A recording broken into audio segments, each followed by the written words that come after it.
창세기 49장입니다. 28절부터 마지막 절까지 보겠습니다. 창세기 49장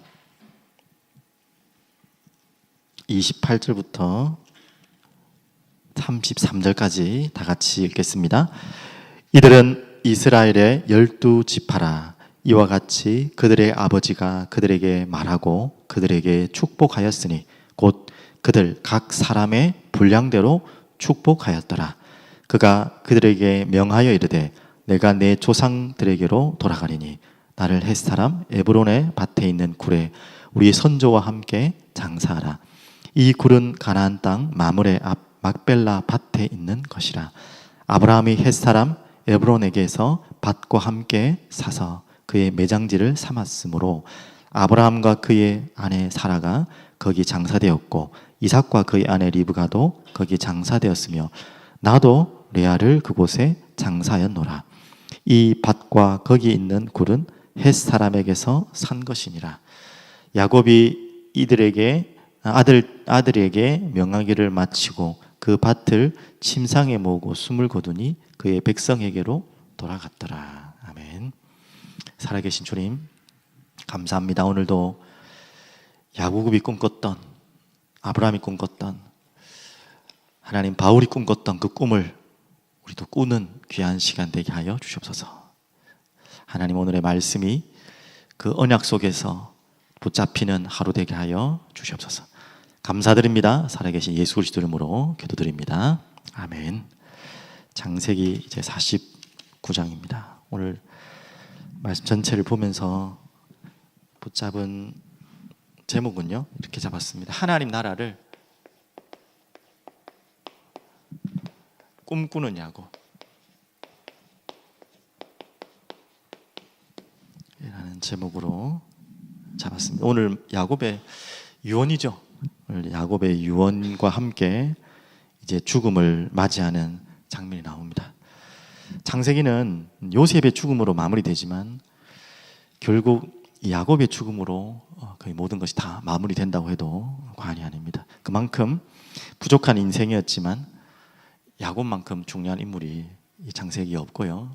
아브라함은 뭐 시작이기 때문에도 중요하지만 이 야곱은 어떻게 보면 하나님의 나라에 기초를 놓은 사람이라고 봐야겠죠. 실제적인 그런 인물이 야곱입니다. 야곱이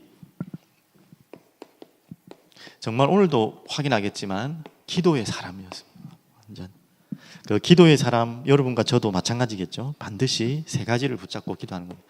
하나님이 우리에게 이미 주신 언약, 그 주신 언약은 뭐 과거 언약일 수 있겠지만 과거로 머물러 있는 것이 아니라 반드시 미래를 향하여서 와 있는 언약이죠. 여러분과 저의 모든 과거도 하나님의 준비하신 미래를 위한 반드시 필요한 하나님 계획이죠. 그 언약을 찾을 수 있어야 됩니다. 그걸 확인할 수 있어야 되고 볼 수 있는 것이 기도의 사람이죠. 두 번째는 하나님의 절대 주권, 우리가 다 이해할 수 없는 게 당연한 겁니다. 어떻게 하나님의 섭리와 계획을 우리의 머리로 이해할 수도 없죠. 오늘을 사는 시간과 공간에 제한된 인생이 시간과 공간을 뛰어넘으신 분이 하시는 계획을 어떻게 알 수 있습니까? 알 수가 없는 게 많습니다. 그것처럼 우리는 뭘 찾는 거죠? 그걸 계속 찾아가는 거예요. 질문하고. 오늘도 여러분이 질문하십시오. 하나님이 원하시는 게 뭘까? 하나님께서는 지금 나에게 무엇을 원하실까? 그 질문하는 것 자체가 우리에게는 기도 응답입니다. 하나님의 것을 찾는 것입니다. 그래서 이제는 어디를 향하는 거죠? 하나님의 미래. 우리의 미래인데 그 우리의 미래는 하나님의 미래입니다. 이걸 찾아가는 것입니다. 그 하나님의 미래를 막연히 보는 것이 아니고 그 미래를 오늘로 보는 것입니다. 그래서 이미 확신하고 믿고 보고 가는 것입니다. 그게 어제 48장 22절에 의미 있는 내용이었죠. 이는 내가 내 칼과 활로 암모리 족속의 손에서 빼앗은 것이니라. 야곱이 혼미해서 과거 미래를 확인하지 못해서 한 것이 아니라 미래에 올 일을 이미 과거의 것으로 이미 완료된 것처럼, 이미 완성된 것처럼 아직 아닌데 이렇게 고백할 수 있을 만큼 볼 수 있는 자가 기도의 사람입니다. 오늘 여러분과 저에게 이 기도의 사람으로 오늘 여러분을 하나님 세우시고 또 또 세워 나가실 줄 믿습니다. 오늘 이제 야곱의 유언인데요. 어떻게 하나님이 야곱에게 꿈꾸게 하셨고 그 미래를 꿈꾸게 하시고 마지막까지 이 자녀들에게 어떤 마지막을 남기고 갔는지 오늘 꼭 확인하고 우리에게 중요한 메시지를 붙잡아야 될 것 같습니다. 제일 첫 번째는요, 1, 2절 보면 이렇게 나옵니다. 야곱이 그 아들들을 불러 이르되, 불러 모았습니다. 너희는 모이라. 내가 뭐 이제 죽을 때가 됐으니까 모이라 라는 의미를 뛰어넘는 의미죠. 너희가 후일에 당할 일을 내가 너희에게 이르라, 이렇게 말하고 있습니다. 이거는 내 자식에게 일어날 정도가 아니라 이 세상에 일어날 일이고 또 우리 자녀들을 통해 하나님이 하실 일이죠. 이 야곱이 바로 선지자와 같은 역할을 하고 있습니다. 너희는 모여 들으라. 야곱의 아들들아, 너희 아버지 이스라엘에게 들을지어다. 또 이렇게 표현해요. 결론에 좀 말씀드리겠지만 야곱의 아들들아, 너희 아버지 이스라엘에게 들을지어다. 재밌게 표현했죠. 야곱, 이스라엘. 또 두 이름을 한꺼번에 사용하는 그런 또 성경의 본문이 나오죠. 오늘 계속 뭘 말하고 있습니까? 모여라, 들을지어다. 신명기 6장 4절에 나오는 말씀 같죠. 이스라엘아 들으라, 쉐마. 들을지어다. 아들과 후대들, 더 크게는 남은 자에게 말하는 겁니다. 그냥 내 아들에게 말하는 것이 아니고 이스라엘의 남은 자, 렘넌트 말하는 겁니다. 우리들의 렘넌트들에게도 이 시간이 필요하고 이 시간을 위해 우리가 금토일 시대를 하는 겁니다. 모이라, 후일에 당할 일을 들으라. 그리고 아까 말씀드린 것처럼 야곱의 아들들아, 이스라엘에게 들을지어다. 참 의미 있게 이야기를 하고 있습니다. 그 말은 육신의 아버지인 내 야곱이 너희에게 말하는 것 같고 또 말하고 있지만, 또 육신의 아들인 너희들에게 말하는 것 같지만 영적인 아버지로 하나님의 자녀인 너희들에게 말한다 라고도 이해하고 해석을 할 수 있을 것 같습니다. 자, 그렇게 이제 들으라 이렇게 얘기하면서 두 번째는요, 하나 이제 아들별로 지파의 어떻게 보면 대표죠. 대표가 될 사람들이죠. 지금은 아니지만 이스라엘의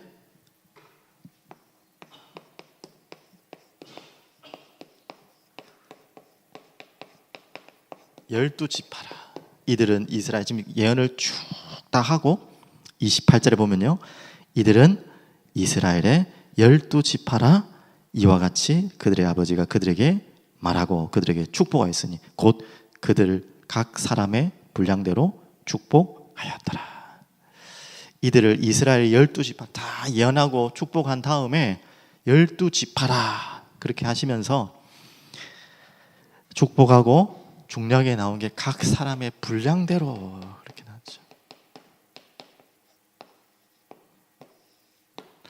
자세히 읽어보신 분들은 알겠지만 축복도 많지만 저주가 하는 부분도 있습니다. 솔직히 말하면 저주한다는 표현도 직접적으로 나왔고요.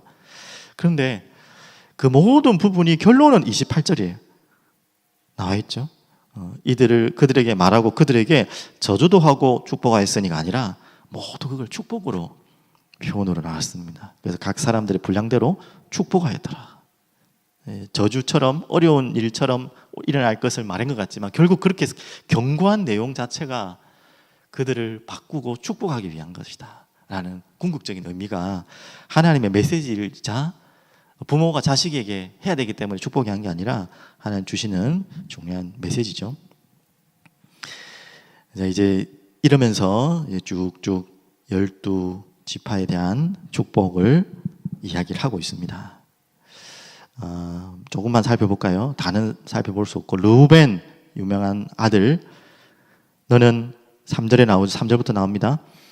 내 기력의 시작이라 위풍이 월등하고 권능이 탁월하다마는, 잘 나가다가 이제 반전이죠. 4절에 물의 끓음 같도다 같은즉 너는 탁월하다 해놓고 탁월하지 못하던 내가 아버지의 침상에 올라 더럽혔음이라. 그가 내 침상에 올랐었도다. 이 부분 잘 아시죠? 라헬의 시녀이자 어떻게 보면 자기 형제의 또 다른 어머니인데 그 어머니를 이렇게 침상이 오르는 이런 죄를 범했죠. 이때부터 이제 르우벤은 장자의 몫을 잃어버리게 되는 것입니다. 실제적으로 장자를 빼앗기는 장면이고, 저는 창세기 저번에도 한번 메시지 할 때 기억이 나는데요. 그 말씀 읽을 때 그 뒤에 그냥 그런 사건만 이야기하고 그 뒤에 이야기가 없어요. 그래서 아니 혼을 내든지 뭘 해야 될 텐데 왜 이걸 그냥 지나갔을까 했는데, 이미 야곱의 마음속에 그걸 평생 갖고 있었고, 또 하나님께서는 그걸 보고 있었던 거죠. 그렇게 이야기를 하고, 그 다음에 또 5절에도 보십시오. 시몬과 레위는 형제요, 그들의 칼은 폭력의 도구로다. 어떻게 보면 르우벤과 시몬, 레위는 저주와 같은 이야기들을 또 하고 있습니다. 6절에 내호나 그들의 모의에 상관하지 말지어다. 내 영광아 그들의 집에 참여하지 말지어다. 그들이 그들의 분노대로 사람을 죽이고 그들의 혈기대로 소의 발목 힘줄을 끊었음이로다.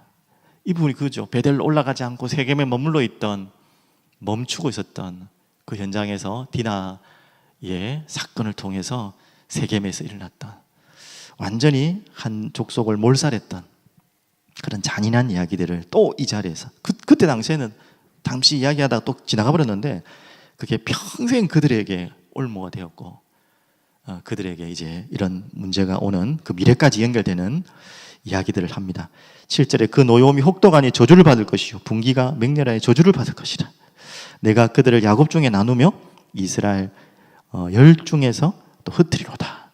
근데 지금 일어나고 있는 야곱의 이야기는 야곱의 감정을 이야기하는 것이 아니라, 야곱이 이제 화가 나가지고 열받아서 하는 게 아니라 그대로 하나님의 말씀이 성취되는, 지금 12지파에게 말하는 모든 내용들은 그 이후에 반드시 다 성취됩니다. 그걸 제가 다 찾아드릴 수도 없고, 그렇게 다 이렇든 저렇든 다 성취되고 있습니다. 자, 그러면 하나 의문, 아니 이게 무슨 축복입니까? 이게 의문이잖아요. 그 뒤로부터는 이제 축복이 가는데, 아니 이게 무슨 축복입니까? 저주하리라까지 나왔는데, 저주가 받을 거란 말까지 나왔는데, 근데 28절에는 모든 자들을 축복한다 그랬죠. 그래서 이들의 과거의 잘못된 모든 부분들을 짚어주면서 미래된 일어날 일들을 말하는 것처럼, 이거 운명적인 이야기를 말하는 것도 있지만 바뀔 것을 기대하면서 기도하면서 또 말하는 것입니다. 그 중에 오늘 대표적인 인물이, 이제 갱신하고 바뀌는 인물 중에 한 인물이 레위죠. 근데 레위는 어떻게 되는지 알죠? 이렇게 되는 인물도 있습니다. 그대로 시몬처럼 또 루벤처럼 아예 그 지파의 역할을 거의 하지 못하는, 이름도 빛도 없이 조용히 그냥 한 부분밖에 하지 못하는 그런 자리도 있지만, 레위는요 이 명예를 회복하는 장면이 나오죠. 특별히 어떤 장면이냐면, 금송아지 사건, 출애굽기 이후에 금송아지 사건 이후에 아시잖아요. 십계명을 받으러 모세가 시내산 올라갔을 때 아론을 통해 금송아지 신상을 만들어 놓고 우상을 섬기는, 그때 왜 그 이후에 차단하는 역할을 레위가, 칼을 잘 쓰는 또 지파 아닙니까? 그래서 이렇게 차단하는 장면에 레위가 헌신하게 되고, 그 이후부터 이제 레위 지파가 중요한 제사장 지파의 역할을 또 하게 되는 것입니다. 이렇게 회복되는 장면이 있습니다. 그 말 그대로 또 흩어져요. 레위 지파는 자기 지파가 땅이 없고 전 지파에 흩어져서 도피성에 또 이렇게 흩어져서 살아가는 레위 지파가 되었죠. 그리고 말 그대로 또 시몬 지파도 그렇게 흩어져서 되겠고요. 그러면서 이제 중요한 지파가 8절부터죠. 유다야 너는 내 형제의 찬송이 될지라. 유다의 이름 또한 그렇고 또 그렇게 되는 인생을 살았죠. 내 손이 내 원수의 목을 잡을 것이요 내 아버지의 아들들이 내 앞에 차라리다. 유다는 사자 새끼로다. 내 아들아 너는 움킨 것을 찢고 올라갔도다. 그가 엎드리고 웅크림이 숫사자 같고 암사자 같으니 누가 그를 범할 수 있으랴.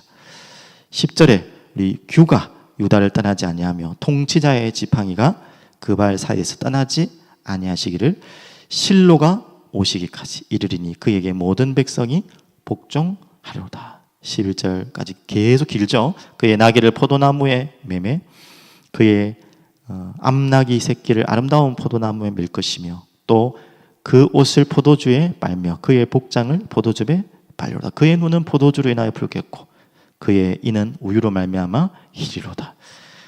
그냥 읽으면 뭔 소린지 모를 그냥 아주 좋은 이야기 같은데 어마어마한 숨겨진 비밀을 가지고 이렇게 예언한 장면이 나옵니다. 뭐 다 아시다시피 장차 올 다윗 왕, 예, 그 왕이 될 지파라는 거, 왕의 지파로 부름받았다는 것도 있지만 장차 오실 메시아의 지파라는 것을 메시아가 올 그 지파라는 걸 또 설명하고 있죠.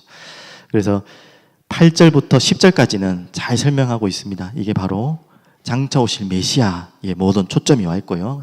짧게는 유다의 다윗 왕에 초점이 되어 있다면, 그리고 11절부터 12절까지도 이제 그 풍요로움, 유다를 통해서 하나님의 백성의 풍요로움을 설명하고 있습니다. 뭐 길게 오늘 다 설명할 시간이 없고요. 참고로 여러분께 좀 말씀드릴 부분은 11절에 보면 이사야 63장 1절에서 6절, 11절 내용이 이사야 63장 1절 6절에 그대로 나오거든요. 계시록 19장 11절, 13절, 15절, 바로 이 부분이 장차 오실 메시아에 대한 내용들, 그리스도에 대한 내용들 게 나옵니다. 그 옷을 포도주에 빨며 그의 복장을 포도즙에 빨리로다. 심판주로 오실 그 심판으로 인해서 묻을 피를, 그 옷이, 흰 옷이 피로 젖은 붉은 옷으로 바뀌는 부분들이 이사야에도 나오고 계시록에도 장차 오실 그분을 통해 일어날 일을 예언하고 있습니다. 이렇게 야곱은요, 참 하나님이 주신 꿈과 그 예언들을 한 아들에게 맞게 계속 이야기하고 있습니다. 그러면서 쭉쭉 이제 다 설명 못 드리겠고요. 이렇게 쭉 아들들 이야기하고 또 22절부터 27절까지 요셉의 풍성한 축복들을 또 말씀하고 있습니다. 자, 이런 부분들을 통해서 아까 말씀드린 것처럼 28절의 결론이거든요. 이 모든 이스라엘의 12지파라 그렇게 말하고 있습니다.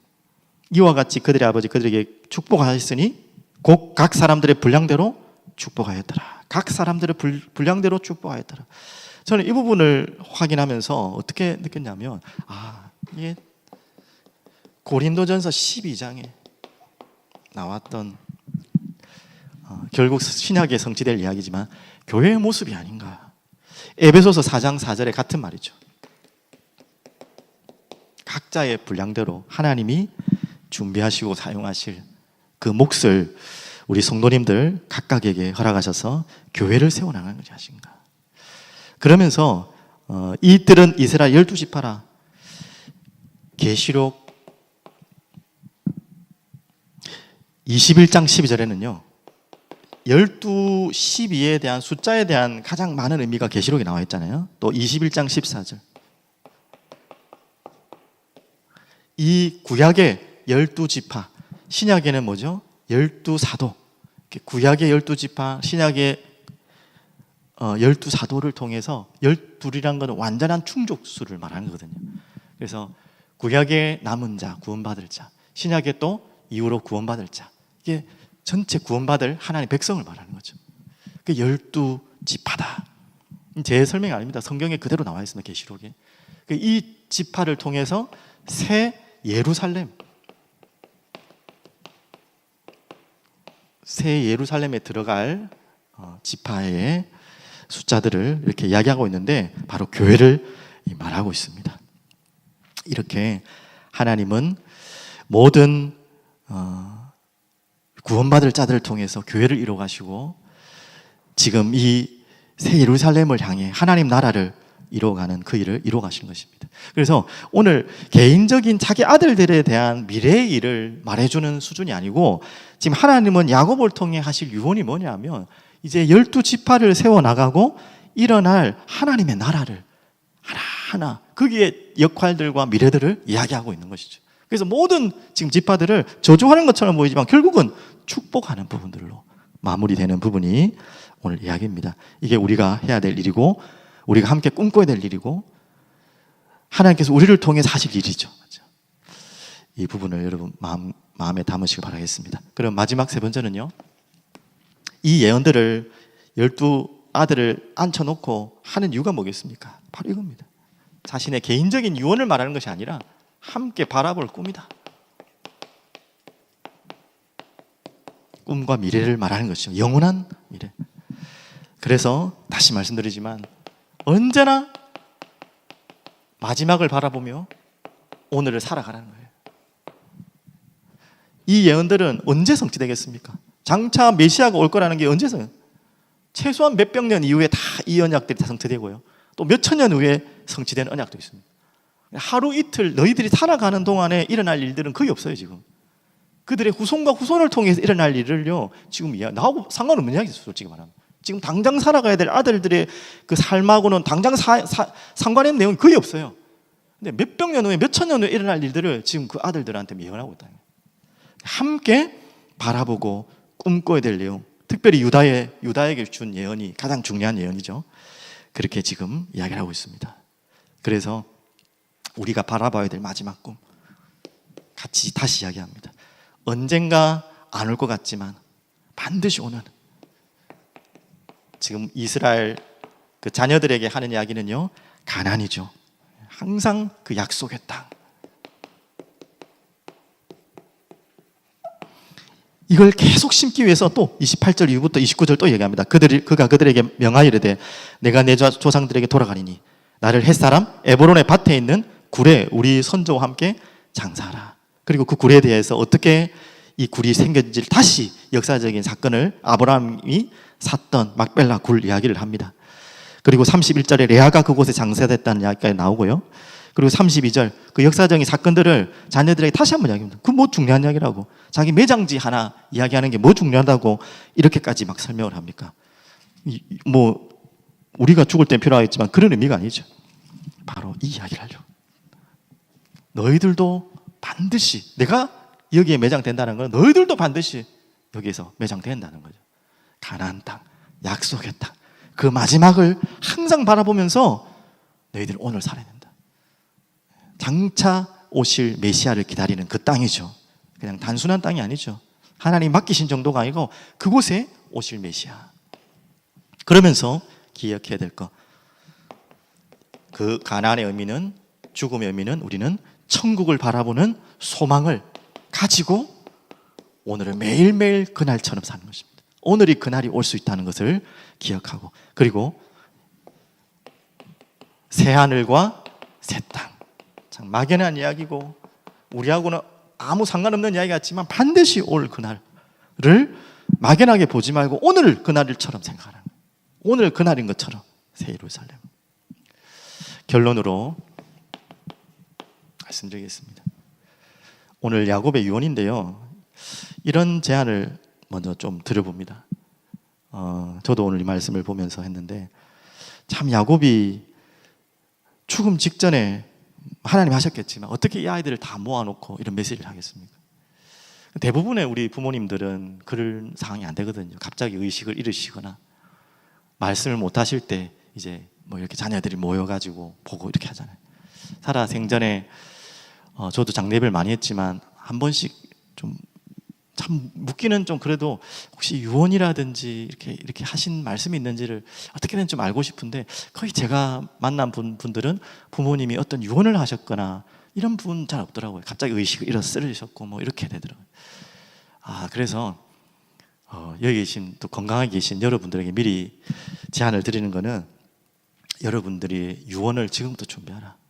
기분 나쁜 말이 아니죠. 이거는 절대 기분 나쁜 일이 아니에요. 우리 구원받은 자에게는 기분 나쁜 일이 아니고 오늘을 마지막처럼 살아라는 메시지 속에 적용하는 것입니다. 그래서 우리 날마다 뭐 유언을 쓸 수는 없고, 최소한 한 해 마지막 그리고 연초, 그때 우리 좋은 기회잖아요. 그때 우리 집중할 수 있는 기회고, 그때마다 한 해 너무 길게 쓸 수는 없고 한 해를 돌아보며 또 내년을 준비하면서 자녀들에게 꼭 남기고 싶은, 자녀가 안 계시다면 자녀와 같은 후대들에게 꼭 남기고 싶은 메시지를 꼭, 오늘 이 집 내용들은요 노래같이 시처럼 적어놓은 거예요. 야곱이 시처럼 다. 그 말은 뭐냐, 노래를, 시를 남기는 거는 그 듣는 사람이 듣고 새기고 외우고 암기할 수 있을 만큼. 그래서 어떻게 보면 운율도 맞춰가지고, 지금 우리는 그냥 한글로 되어 있기 때문에 쭉쭉 됐지만 히브리어로 읽으면 이게 완전히 시라고 합니다. 운율이 탁탁 맞도록.